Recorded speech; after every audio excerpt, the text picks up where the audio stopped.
Constitucionalista Germán Escarrá, profesor universitario, sigue con nosotros. Recientemente estuvo acá en Globovisión el diputado Pedro Carreño. Él decía que no veía conveniente la realización de las elecciones regionales cuyo periodo de los gobernadores vence en diciembre de este año 2016 y dice que no se puede convocar esa elección o sería inconveniente porque en Venezuela hay una crisis económica. ¿Se puede retrasar una elección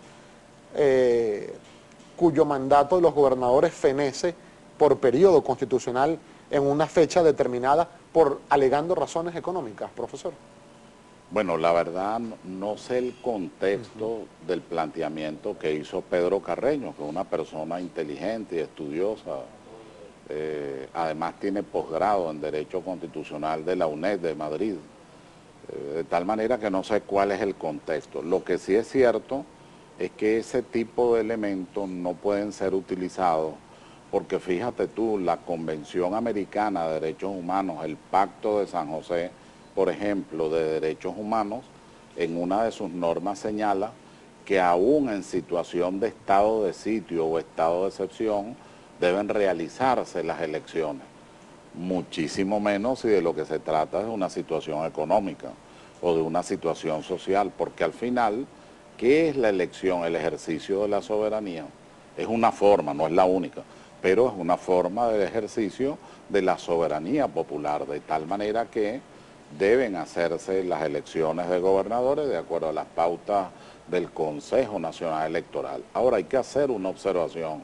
En estos días lo leí en una socióloga, perdona que se me va el nombre, pero salió en periódicos de circulación nacional.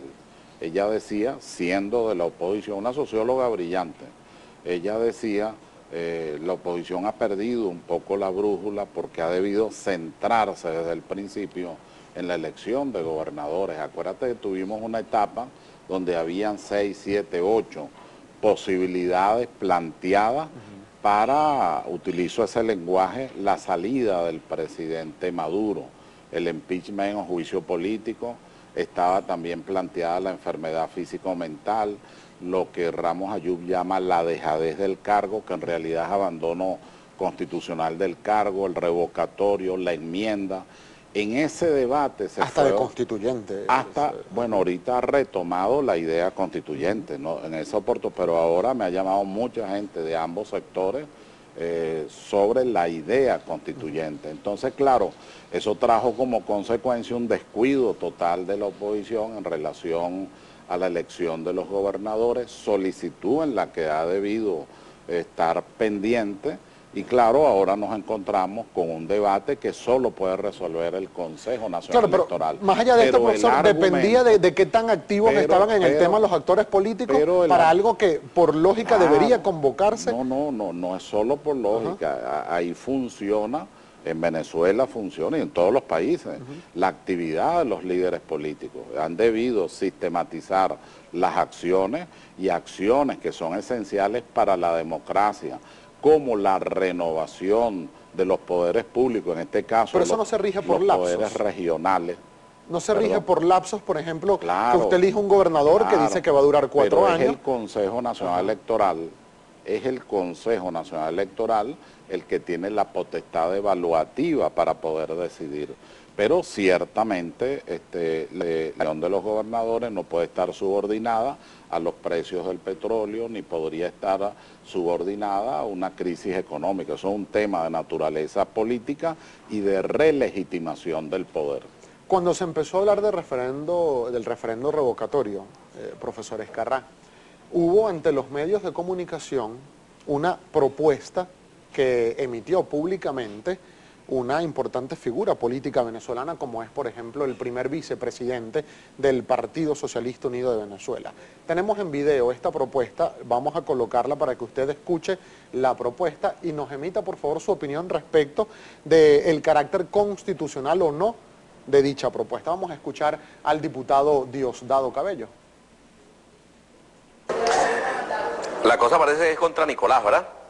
Sí, así, pero enfocado. Pero será porque el presidente es obrero, es trabajador, así como lo agarraron con el comandante Hugo Chávez. Pareciera, ¿verdad? Yo tengo una fórmula para eso. 10 de enero y el referéndum se hace, ponte en marzo. ¿Cómo se llama? Ejercicio negado. Saca a Nicolás. Bueno, el que sea vicepresidente asume la presidencia, ¿verdad? Nombra a Nicolás de vicepresidente. Y a la semana renuncia.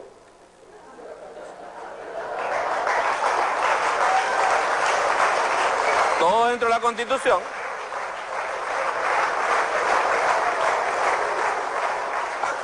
A la semana renuncia y el 233, Amalia. El 233 dice que recibe el vicepresidente. Cuando falten menos de 2 años. ¿Qué van a hacer? ¿Otro referéndum? Es inoficioso. Por eso yo digo que ellos no quieren, jamás han querido el referéndum. No les importa el referéndum. Ellos están aprovechando la figura del referéndum, que es constitucional, para decir, mira, estos están apegados a la ley, a la Constitución. Esos no están apegados a nada, están apegados a la ambición. Bien, parte de esta propuesta que emitió públicamente el primer vicepresidente del PSUV y diputado a la Asamblea Nacional, Diosdado Cabello. ¿Tiene asidero constitucional esta propuesta? Fíjate, en primer lugar, Diosdado es una persona muy inteligente.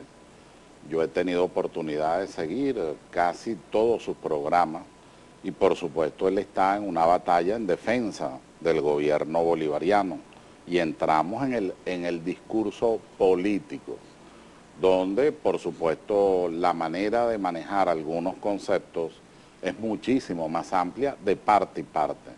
Ahora, en sentido estricto, él no está contra la Constitución, él está diciendo algo que no es inconstitucional. Lo que podría ocurrir es que eso genere una desazón muy grave en la población, porque si tú has revocado al presidente Maduro, ciertamente la Constitución no le prohíbe ser vicepresidente y luego volver a asumir la presidencia, no está prohibido de manera expresa.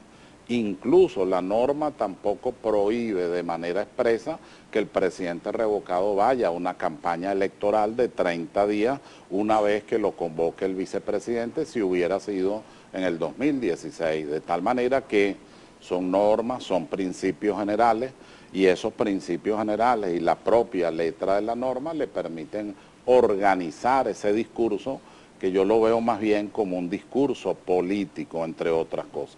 Ahora, pero usted decía, bueno, no hay, según el análisis que usted hace, no hay impedimento constitucional. No hay ningún impedimento. Pero ante, por ejemplo, el electorado y la opinión pública, en ese hipotético escenario... Eso es diferente, eso es totalmente diferente. Porque ahí entramos en una situación de orden político ya no constitucional. Ya entramos en una situación donde el pueblo pudiera sentirse defraudado si ha tomado la decisión mayoritaria de revocar a un presidente. Yo la verdad no creo que eso pueda ocurrir en la realidad. Yo lo veo más como un mecanismo de defensa, porque ahí sale la defensa de él, no las agresiones. Yo aquí estoy hablando sin referirme a las agresiones. Todos estos días, simplemente porque dije, mira, me parece que hay que estudiar lo que es un Estado federal, bueno, se llenó de agresiones el Twitter de todas las formas y de todas las descalificaciones posibles.